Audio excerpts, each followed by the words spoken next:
24 janvier 2024, une équipe de la Banque mondiale dirigée par Viviana Maria Eugenia, chargée de projet PRSA, et Mme Emma Koningar, coordinatrice nationale du PRSA, a effectué une mission d'appui à la mise en œuvre du programme de résilience du système alimentaire en Afrique de l'Ouest et au Sahel.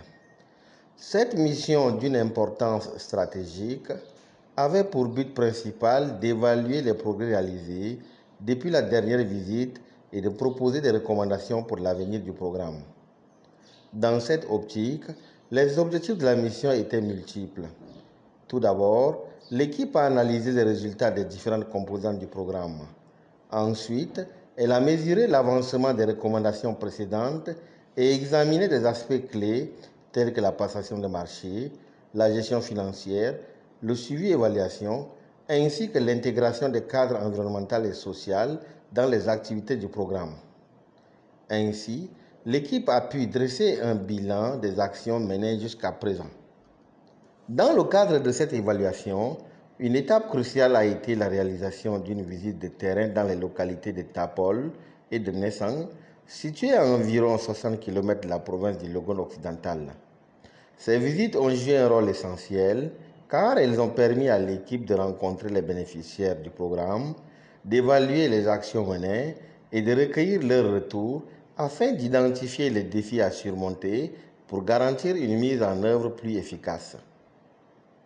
Madame Béral Doumra Martine, présidente du groupement et membre de la plateforme, a présenté avec fierté les différents produits développés par ses membres, fruits du travail collectif. BioBéraline, c'est un groupement de femmes transformatrices de produits locaux. C'est juste les produits locaux que nous transformons. Nous avons transformé le sésame en plusieurs dérivés. Nous avons d'abord extrait l'huile. Nous avons l'huile de sésame qui est là. Et c'est une huile de bonne qualité. C'est extrait à froid. Et avec le tourteau, nous avons la confiture de sésame qu'on peut maintenant charger le pain et puis donner aux enfants. Nous avons aussi les boulettes de sésame. Entre-temps, on faisait boulettes là avec sésame maintenant. Nos filles de maintenant disent que non, boulettes avec sésame là, ça ne réussit pas. Or, ça réussit à 100% et ça donne un très bon goût. Nous avons aussi boulettes à base de sésame avec poisson. Et là, nous avons le biscuit de sésame. Nous avons nos biscuits de sésame. Il y a aussi les sésames sucrés qu'on appelle soum soum. Ici, ça c'est la farine de sésame pour la sauce. Ça c'est salé. On peut préparer notre sauce, soit la sauce de gombo. On saupoudre ça et puis on met un peu de beurre de karité là. Même si c'est sans viande, sans poisson, même ça donne. On peut aussi mettre sur les haricots ou bien sur les patates. Et ça donne très bien. On peut manger sans. Et ici, ça c'est ce qui est pour la bouillie. Ça c'est farine de sésame. On peut préparer notre bouillie et on arrose ça avec. C'est sucré. Et là aussi, nous avons notre gâteau. Gâteau de sésame. C'est très très succulent. Là, c'est le tania. Bon, le tania, on l'a fait, mais nous avons fait le tania, mais parce que tania, là, ça demande, il faut extraire d'abord toute l'huile avant que ça réussisse. Mais nous, on avait fait ça manuellement. On n'avait pas de presse. Donc, ça n'a pas réussi. Donc, c'est aussi un problème et un besoin aussi.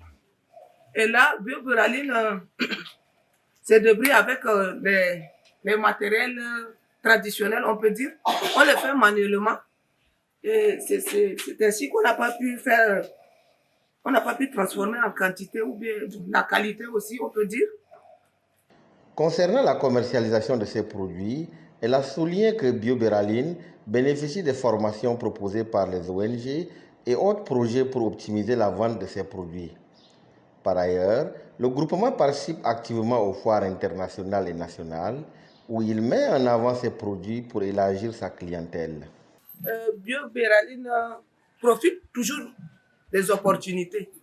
Quand il y a formation quelque part, ou bien il y a séminaire quelque part, Bioberlin se plante là avec ses produits pour vendre. Et aussi, Bioberlin est invité dans les foires même internationales.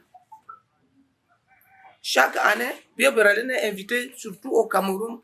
Il y a des organisations qui organisent des foires.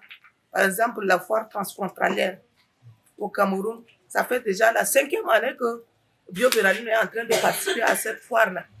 Il y a aussi la foire bovine en Gaoundéré. Ça fait déjà plus de 8 ans que Bioberlin est en train de participer à cette foire. Donc, à chaque fois, s'il y a opportunité, Bioberlin profite. Et même ici, au pays même, nous avons aussi des clients. Nous avons beaucoup de clients qui envoient chercher les produits de Bioberlin, soit en Djamena, soit et puis certains parents qui ont leurs enfants, surtout cette crevette d'arachide-là. Les parents apprécient ça beaucoup, ils envoient ça à l'extérieur pour les étudiants. Et je m'en vais aussi vous dire que cette crevette d'arachide a reçu la médaille d'or lors de la foire à Ebolova. Médaille d'or. Donc, c'est certifié. Et là, on peut exporter sans crainte. De plus, Ndoko Jimba Yolande, productrice de semences de grains de sésame, a souligné que la formation dispensée par le PRSA leur avait permis d'améliorer leur production. Auparavant, nous avons payé nos semences chez le producteur sémencier Amundou et semé à la volée sans respecter les techniques de production. Mais maintenant, grâce au projet PRSA, nous avons reçu 10 kg de sésame de variété améliorée. Cela nous a aidé d'augmenter les superficies à 2 hectares, soit 1 hectare de plus par rapport à l'année dernière. On semait en semant en ligne tout en respectant les interpoquets et les interlits. Cela nous a permis d'augmenter encore la production estimée de 1000 kg, soit 10 sacs de 100 kg. Au moment opportun, nous allons vendre à la raison de 1000 francs le sac, à la raison de 1000 francs le kilo, ou soit 400 francs le kilogramme au prix de l'année dernière. Nous remercions vivement le projet PRSA qui nous a formés dans le domaine de production de sésame, poste de récolte et sur le plan d'affaires. Au cours de ces échanges, plusieurs obstacles majeurs ont été soulevés par les bénéficiaires. Parmi ceux-ci, on note le retard dans la distribution des semences pour la campagne agricole 2024 et les difficultés d'accès au marché en raison de l'état des routes. En réponse à ces défis, les bénéficiaires ont suggéré que le programme garantisse la disponibilité des semences à temps pour assurer un bon démarrage de la campagne agricole. Malgré ces difficultés, il convient de souligner que les bénéficiaires ont salué le soutien du programme, tout en soulignant la nécessité de construire des magasins de stockage et d'offrir des formations pour améliorer la qualité et la quantité de la production. Des appuis par rapport au renforcement de capacité pour nous permettre vraiment d'évoluer rapidement. Par exemple, les échanges de voyages, d'échanges, tout ça pour aller voir ceux qui font là-bas, comment ils le font, pour nous permettre de changer, quoi. Parce qu'on le fait d'une manière très malgré certaines formations qu'on a reçues. Mais si on peut renforcer la capacité, surtout le matériel, on le fait déjà, c'est bien, mais on le fait manuellement. On ne peut pas faire en quantité. Lors de son retour, l'équipe a poursuivi sa mission en Gondon, où elle a rencontré le groupement des femmes de Nessang, spécialisé dans la production sémencière.